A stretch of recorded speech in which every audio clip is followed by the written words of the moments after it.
Timeless Detective Tales presents Agatha Christie. The case of the rich woman, the name of Mrs. Abner Reimer, was brought to Mr. Parker Pyne. He knew the name and he raised his eyebrows. Presently his client was shown into the room. Mrs. Reimer was a tall woman, big-boned. Her figure was ungainly, and the velvet dress and the heavy fur coat she wore did not disguise the fact. The knuckles of her large hands were pronounced. Her face was big and broad and highly colored. Her black hair was fashionably dressed, and there were many tips of curled ostrich in her hat. She plumped herself down on a chair with a nod. "Good morning," she said. Her voice had a rough accent. "If you're any good at all, you'll tell me how to spend my money." "Most original," murmured Mr. Parker Pyne. "Few ask that in these days." "So you really find it difficult, Mrs. Reimer?" "Yes, I do," said the lady bluntly. "I've got 3 fur coats, a lot of Paris dresses and such like. I've got a car and a house in Park Lane. I've had a yacht, but I don't like the sea. I've got a lot of those high-class servants that look down their nose at you. I've traveled a bit and seen foreign parts. And I'm blessed if I can think of anything more to buy or do." She looked hopefully at Mr. Pyne. "There are hospitals," he said. "What? Give it away, you mean?" "No, that I won't do. That money was worked for, let me tell you, worked for hard. If you think I'm going to hand it out like so much dirt, well, you're mistaken. I want to spend it, and get some good out of it. Now, if you've got any ideas that are worthwhile in that line, you can depend on a good fee." "Your proposition interests me," said Mr. Pyne. "You do not mention a country house." "I forgot it, but I've got one."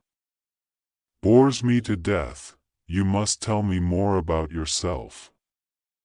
Your problem is not easy to solve." "I'll tell you, and willing. I'm not ashamed of what I've come from. Worked in a farmhouse, I did, when I was a girl. Hard work it was, too. Then I took up with Abner. He was a workman in the mills nearby. He courted me for 8 years, and then we got married." "And you were happy?" asked Mr. Pyne. "I was. He was a good man to me, Abner. We had a hard struggle of it, though. He was out of a job twice, and children coming along. For we had 3 boys and a girl. And none of them lived to grow up. I dare say it would have been different if they had." Her face softened, looked suddenly younger. His chest was weak, Abner's was. They wouldn't take him for the war. He did well at home. He was made foreman. He was a clever fellow. Abner. He worked out a process. They treated him fair, I will say, gave him a good sum for it. He used that money for another idea of his. That brought in money hand over fist. He was a master now, employing his own workmen. He bought 2 concerns that were bankrupt and made them pay. The rest was easy. Money came in hand over fist. It's still coming in. Mind you, it was rare fun at first. Having a house and a tip-top bathroom and servants of one's own. No more cooking and scrubbing and washing to do. Just sit back on your silk cushions in the drawing room and ring the bell for tea, like any countess might. Grand fun it was, and we enjoyed it. And then we came up to London. I went to swell dressmakers for my clothes. We went to Paris and the Riviera. Rare fun it was. And then, said Mr. Parker Pyne. We got used to it, I suppose, said Mrs. Rymer. After a bit it didn't seem so much fun. Why, there were days when we didn't even fancy our meals properly, us, with any dish we fancied to choose from. As for baths, well, in the end, one bath a day's enough for anyone. And Abner's health began to worry him. Paid good money to doctors, we did, but they couldn't do anything. They tried this and they tried that. But it was no use. He died. She paused. He was a young man, only 43. Mr. Pyne nodded sympathetically. That was 5 years ago. Money's still rolling in. It seems wasteful not to be able to do anything with it. But as I tell you, I can't think of anything else to buy that I haven't got already. In other words, said Mr. Pyne, your life is dull. You are not enjoying it. I'm sick of it, said Mrs. Rymer gloomily. I've no friends. The new lot only want subscriptions, and they laugh at me behind my back. The old lot won't have anything to do with me. My rolling up in a car makes them shy. Can you do anything, or suggest anything? It is possible that I can, said Mr. Pyne slowly. It will be difficult, but I believe there is a chance of success. I think it's possible I can give you back what you have lost, your interest in life. How? Demanded Mrs. Rymer curtly. That, said Mr. Parker Pyne, is my professional secret. I never disclose my methods beforehand. The question is, will you take a chance? I do not guarantee success, but I do think there is a reasonable possibility of it. And how much will it cost? I shall have to adopt unusual methods, and therefore it will be expensive. My charges will be £1,000, payable in advance. You can open your mouth all right, can't you? Said Mrs. Rymer appreciatively. Well, I'll risk it. I'm used to paying top price. Only when I pay for a thing, I take good care that I get it. You shall get it, said Mr. Parker Pyne. Never fear. I'll send you the check this evening, said Mrs. Rymer, rising. I'm sure I don't know why I should trust you. Fools and their money are soon parted, they say. I dare say I'm a fool. You've got nerve to advertise in all the papers that you can make people happy.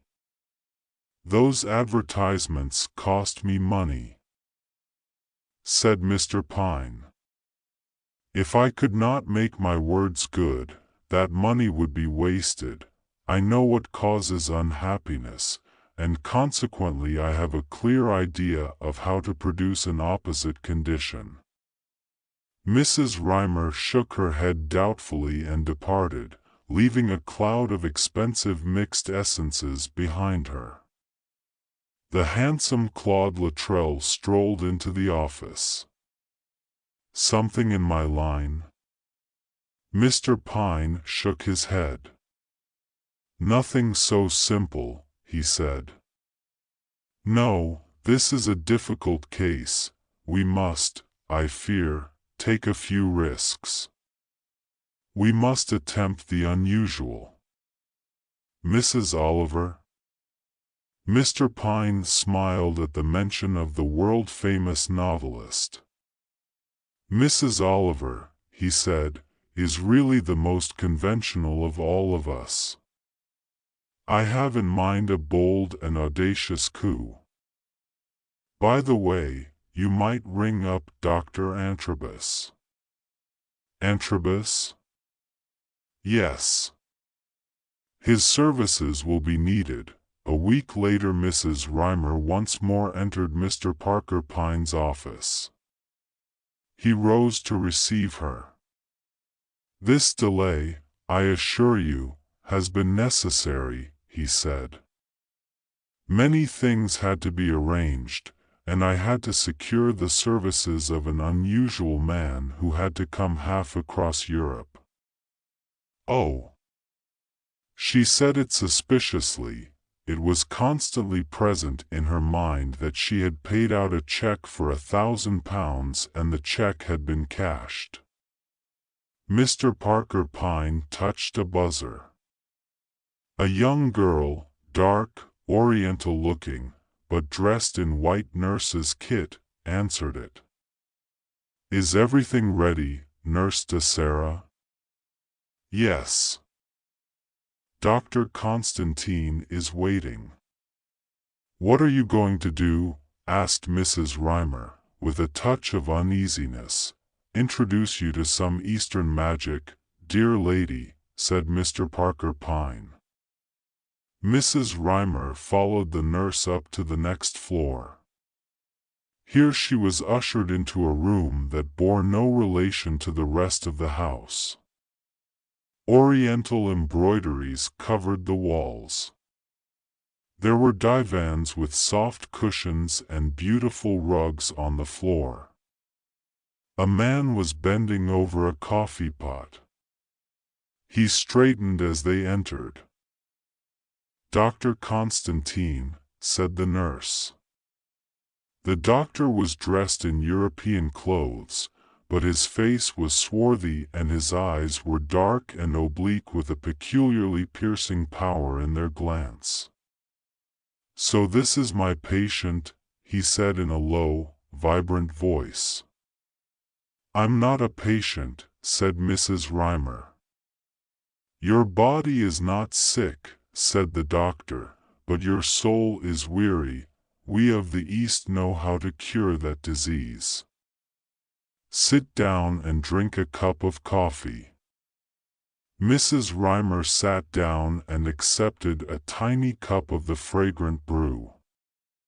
As she sipped it, the doctor talked.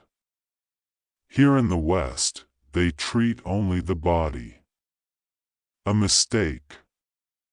The body is only the instrument. A tune is played upon it. It may be a sad, weary tune. It may be a gay tune full of delight. That last is what we shall give you. You have money. You shall spend it and enjoy. Life shall be worth living again. It is easy, easy, so easy." A feeling of languor crept over Mrs. Rymer. The figures of the doctor and the nurse grew hazy. She felt blissfully happy and very sleepy. The doctor's figure grew bigger. The whole world was growing bigger. The doctor was looking into her eyes. "Sleep," he was saying. "Sleep. Your eyelids are closing. Soon you will sleep. You will sleep. You will sleep." Mrs. Rymer's eyelids closed. She floated with a wonderful great big world. When her eyes opened, it seemed to her that a long time had passed. She remembered several things vaguely, strange, impossible dreams, then a feeling of waking, then further dreams. She remembered something about a car and the dark, beautiful girl in nurse's uniform bending over her. Anyway, she was properly awake now, and in her own bed. At least, was it her own bed? It felt different. It lacked the delicious softness of her own bed. It was vaguely reminiscent of days almost forgotten. She moved, and it creaked. Mrs. Rymer's bed in Park Lane never creaked. She looked round. Decidedly, this was not Park Lane. Was it a hospital? No, she decided, not a hospital. Nor was it a hotel. It was a bare room, the walls an uncertain shade of lilac. There was a deal washstand with a jug and basin upon it. There was a deal chest of drawers and a tin trunk. There were unfamiliar clothes hanging on pegs. There was the bed covered with a much-mended quilt, and there was herself in it. "Where am I?" said Mrs. Rymer. The door opened and a plump little woman bustled in. She had red cheeks and a good-humored air. Her sleeves were rolled up and she wore an apron. "There," she exclaimed. "She's awake. Come in, doctor." Mrs. Rymer opened her mouth to say several things, but they remained unsaid. For the man who followed the plump woman into the room was not in the least like the elegant, swarthy Dr. Constantine. He was a bent old man who peered through thick glasses. "That's better," he said, advancing to the bed and taking up Mrs. Rymer's wrist. "You'll soon be better now, my dear." "What's been the matter with me?" demanded Mrs. Rymer. "You had a kind of seizure," said the doctor. "You've been unconscious for a day or two. Nothing to worry about." "Gave us a fright, you did, Hannah," said the plump woman. "You've been raving, too, saying the oddest things." "Yes, yes, Mrs. Gardner," said the doctor repressively. "But we mustn't excite the patient. You'll soon be up and about again." "My dear." "But don't you worry about the work, Hannah," said Mrs. Gardner. "Mrs. Roberts has been in to give me a hand and we've got on fine. Just lie still and get well, my dear." "Why do you call me Hannah?" said Mrs. Rymer. "Well, it's your name," said Mrs. Gardner, bewildered. "No, it isn't. My name is Amelia. Amelia Rymer. Mrs. Abner Rymer." The doctor and Mrs. Gardner exchanged glances. "Well, just you lie still," said Mrs. Gardner. "Yes, yes, no worry," said the doctor. They withdrew. Mrs. Rymer lay puzzling. Why did they call her Hannah, and why had they exchanged that glance of amused incredulity when she had given them her name? Where was she, and what had happened? She slipped out of bed. She felt a little uncertain on her legs, but she walked slowly to the small dormer window and looked out on a farmyard. Completely mystified, she went back to bed, What was she doing in a farmhouse that she had never seen before? Mrs. Gardner re-entered the room with a bowl of soup on a tray. Mrs. Reimer began her questions. "What am I doing in this house?" she demanded. "Who brought me here?" "Nobody brought you, my dear.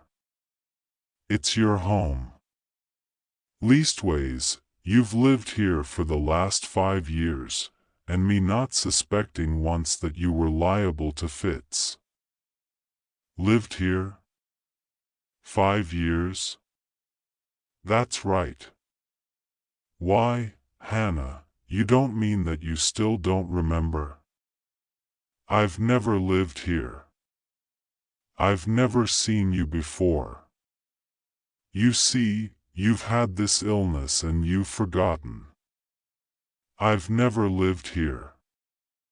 "But you have, my dear." Suddenly Mrs. Gardner darted across to the chest of drawers and brought to Mrs. Reimer a faded photograph in a frame. It represented a group of 4 persons, a bearded man, a plump woman, Mrs. Gardner, a tall, lank maid with a pleasantly sheepish grin, and somebody in a prim dress and apron, herself. Stupefied, Mrs. Reimer gazed at the photograph. Mrs. Gardner put the soup down beside her and quietly left the room. Mrs. Reimer sipped the soup mechanically. It was good soup, strong and hot. All the time her brain was in a whirl. Who was mad? Mrs. Gardner or herself? One of them must be. But there was the doctor, too. "I'm Amelia Reimer," she said firmly to herself. "I know I'm Amelia Reimer and nobody's going to tell me different." She had finished the soup. She put the bowl back or the tray. A folded newspaper caught her eye and she picked it up and looked at the date on it, October 19th. What day had she gone to Mr. Parker Pine's office? Either the 15th or the 16th. Then she must have been ill for 3 days, that rascally doctor, said Mrs. Reimer wrathfully. All the same, she was a shade relieved. She had heard of cases where people had forgotten who they were for years at a time. She had been afraid some such thing had happened to her. She began turning the pages of the paper, scanning the columns idly, when suddenly a paragraph caught her eye. Mrs. Abner Reimer, widow of Abner Reimer, the button-shank king, was removed yesterday to a private home for mental cases. For the past 2 days she has persisted in declaring she was not herself, but a servant girl named Hannah Morehouse. Hannah Morehouse. So that's it, said Mrs. Reimer. She's me, and I'm her. Kind of double, I suppose. Well, we can soon put that right. If that oily hypocrite of a Parker Pine is up to some game or other dash, but at this minute her eye was caught by the name Constantine staring at her from the printed page. This time it was a headline. Dr. Constantine's claim at a farewell lecture given last night on the eve of his departure for Japan. Dr. Claudius Constantine advanced some startling theories. He declared that it was possible to prove the existence of the soul by transferring a soul from one body to another. In the course of his experiments in the East he claimed, successfully effected a double transfer, the soul of a hypnotized body A being transferred to a hypnotized body B and the soul of B to the body of A, on recovering from the hypnotic sleep, A declared herself to be B, and B thought herself to be A. For the experiment to succeed, it was necessary to find two people with a great bodily resemblance. It was an undoubted fact that two people resembling each other were en rapport. This was very noticeable in the case of twins, but two strangers, varying widely in social position but with a marked similarity of feature, were found to exhibit the same harmony of structure. Mrs. Reimer cast the paper from her. The scoundrel. The black scoundrel. She saw the whole thing now. It was a dastardly plot to get hold of her money. This Hannah Morehouse was Mr. Pine's tool, possibly an innocent one. He and that devil Constantine had brought off this fantastic coup. But she'd expose him. She'd show him up. She'd have the law on him. She'd tell everyone. Abruptly Mrs. Reimer came to a stop in the tide of her indignation. She remembered that first paragraph. Hannah Morehouse had not been a docile tool. She had protested, had declared her individuality. And what had happened? Clapped into a lunatic asylum, poor girl, said Mrs. Reimer. A chill ran down her spine. A lunatic asylum. They got you in there and they never let you get out. The more you said you were sane, the less they'd believe you. There you were and there you stayed. No, Mrs. Reimer wasn't going to run the risk of that. The door opened and Mrs. Gardner came in. "Ah, you've drunk your soup, my dear. That's good. You'll soon be better now." "When was I taken ill?" demanded Mrs. Reimer. "Let me see. It was 3 days ago, on Wednesday. That was the 15th. You were took bad about 4 o'clock. Ah."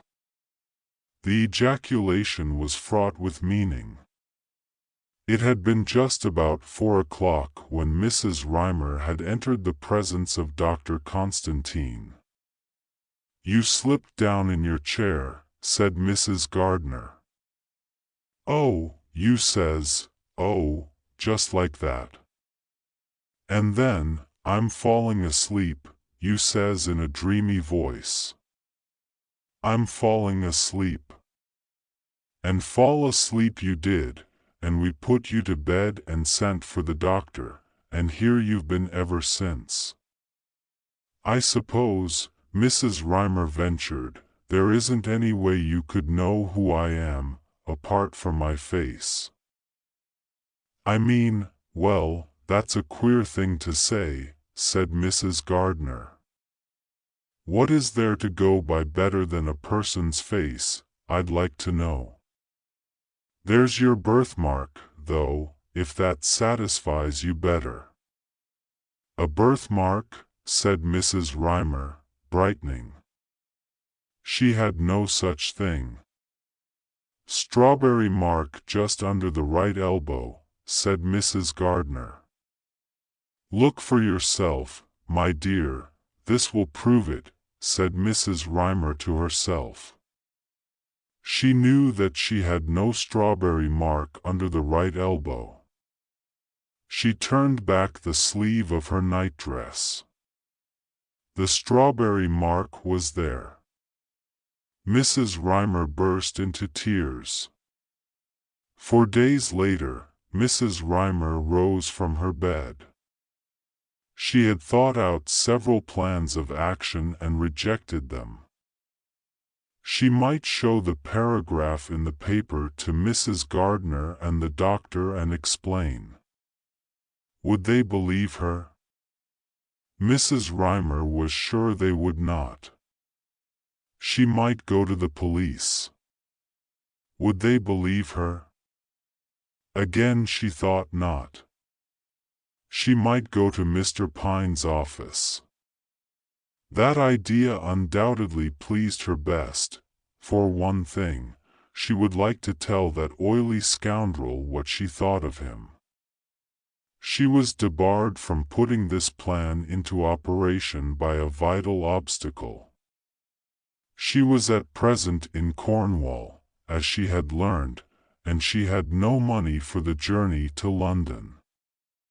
2 and 4 pence in a worn purse seemed to represent her financial position, and so, after 4 days, Mrs. Rymer made a sporting decision. For the present she would accept things. She was Hannah Morehouse. Very well, she would be Hannah Morehouse. For the present she would accept the role, and later, when she had saved sufficient money, she would go to London and beard the swindler in his den, and having thus decided, Mrs. Rymer accepted her role with perfect good temper, even with a kind of sardonic amusement. History was repeating itself indeed. This life here reminded her of her girlhood. How long ago that seemed! The work was a bit hard after her years of soft living, but after the first week she found herself slipping into the ways of the farm. Mrs. Gardner was a good-tempered, kindly woman. Her husband, a big, taciturn man, was kindly also. The lank, shambling man of the photograph had gone and another farmhand came in his stead, a good-humored giant of 45, slow of speech and thought, but with a shy twinkle in his blue eyes. The weeks went by. At last the day came when Rymer had enough money to pay her fare to London. But she did not go. She put it off. Time enough, she thought. She wasn't easy in her mind about asylums yet. That scoundrel, Parker Pyne, was clever. He'd get a doctor to say she was mad and she'd be clapped out of sight with no one knowing anything about it. Besides, said Mrs. Rymer to herself, a bit of a change does one good. She rose early and worked hard. Joe Welsh, the new farmhand, was ill that winter, and she and Mrs. Gardner nursed him. The big man was pathetically dependent on them. Spring came, lambing time, there were wild flowers in the hedges, a treacherous softness in the air. Joe Welsh gave Hannah a hand with her work. Hannah did Joe's mending. Sometimes, on Sundays, they went for a walk together. Joe was a widower. His wife had died 4 years before.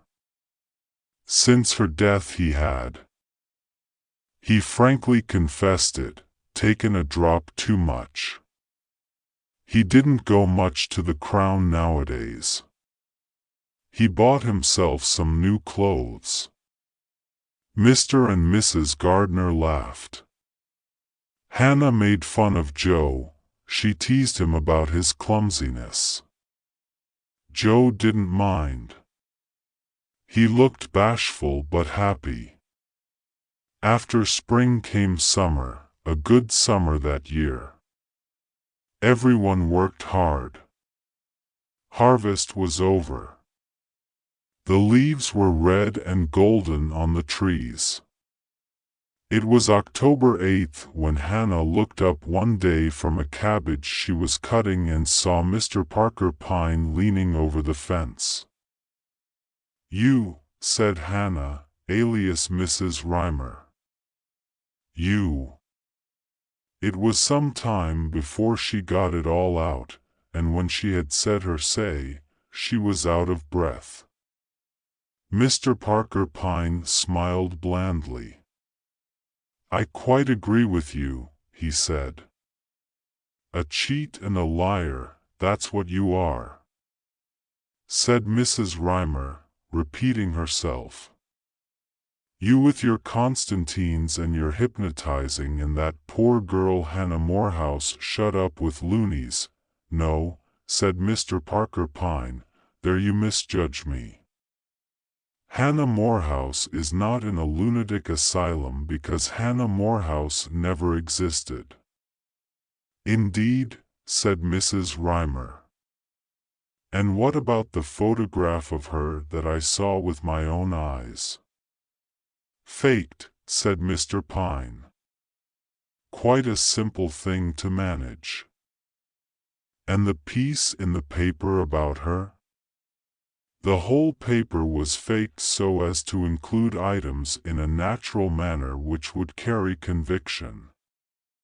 As it did, that rogue, Dr. Constantine. An assumed name, assumed by a friend of mine with a talent for acting. Mrs. Reimer snorted. Ho! And I wasn't hypnotized either, I suppose? As a matter of fact, you were not. You drank your coffee a preparation of Indian hemp, after that other drugs were administered and you were brought down here by car and allowed to recover consciousness. Then Mrs. Gardner has been in it all the time, said Mrs. Reimer. Mr. Parker Pyne nodded. Bribed by you, I suppose. Or filled up with a lot of lies. Mrs. Gardner trusts me, said Mr. Pyne. I saved her only son from penal servitude. Something in his manner silenced Mrs. Reimer on the tack. What about the birthmark? She demanded. Mr. Pyne smiled. It is already fading. In another 6 months it will have disappeared altogether.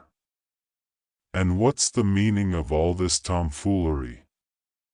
Making a fool of me, sticking me down here as a servant, me with all that good money in the bank. But I suppose I needn't ask. You've been helping yourself to it, my fine fellow. That's the meaning of all this.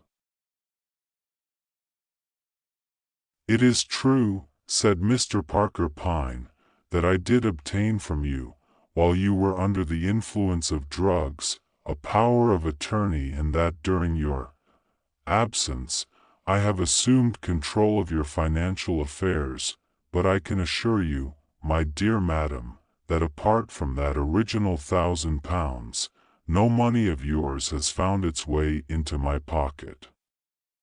As a matter of fact, by judicious investments your financial position is actually improved.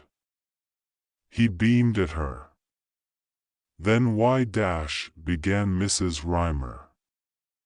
I am going to ask you a question, Mrs. Reimer, said Mr. Pyne. You are an honest woman. You will answer me honestly, I know. I am going to ask you if you are happy. Happy? That's a pretty question. Steal a woman's money and ask her if she's happy. I like your impudence. You are still angry, he said. Most natural. But leave my misdeeds out of it for the moment. Mrs. Reimer, when you came to my office a year ago today, you were an unhappy woman. Will you tell me that you are unhappy now? If so, I apologize, and you are at liberty to take what steps you please against me. Moreover, I will refund you the £1,000 you paid me. Come, Mrs. Reimer, are you an unhappy woman now? Mrs. Reimer looked at Mr. Parker Pyne, but she dropped her eyes when she spoke at last. No, she said. I'm not unhappy. A tone of wonder crept into her voice. You've got me there. I admit it. I've not been as happy as I am now since Abner died. I'm going to marry a man who works here, Joe Welsh. Our banns are going up next Sunday, that is, they were going up next Sunday. But now, of course, said Mr. Pine, everything is different. Mrs. Reimer's face flamed. She took a step forward. What do you mean, different? Do you think if I had all the money in the world it would make me a lady? I don't want to be a lady, thank you, a helpless, good-for-nothing lot they are. Joe's good enough for me and I'm good enough for him. We suit each other and we're going to be happy. As for you, Mr. Nosy Parker, you take yourself off and don't interfere with what doesn't concern you. Mr. Parker Pine took a paper from his pocket and handed it to her. The power of attorney, he said. Shall I tear it up? You will assume control of your own fortune now, I take it. A strange expression came over Mrs. Reimer's face. She thrust back the paper. Take it. I've said hard things to you, and some of them you deserved. You're a downy fellow, but all the same I trust you. £700 I'll have in the bank here, that'll buy us a farm we've got our eye on. The rest of it, well, let the hospitals have it. You cannot mean to hand over your entire fortune to hospitals. That's just what I do mean. Joe's a dear, good fellow, but he's weak. Give him money and you'd ruin him. I've got him off the drink now, and I'll keep him off it. Thank God, I know my own mind. I'm not going to let money come between me and happiness. You are a remarkable woman, said Mr. Pine slowly. Only one woman in 1,000 would act as you are doing. Then only one woman in 1,000's got sense, said Mrs. Reimer. I take off my hat to you, said Mr. Parker Pine, and there was an unusual note in his voice. He raised his hat with solemnity and moved away. And Joe's never to know, mind. Mrs. Reimer called after him. She stood there with the dying sun behind her, a great blue-green cabbage in her hands, her head thrown back and her shoulders squared. A grand figure of a peasant woman, outlined against the setting sun.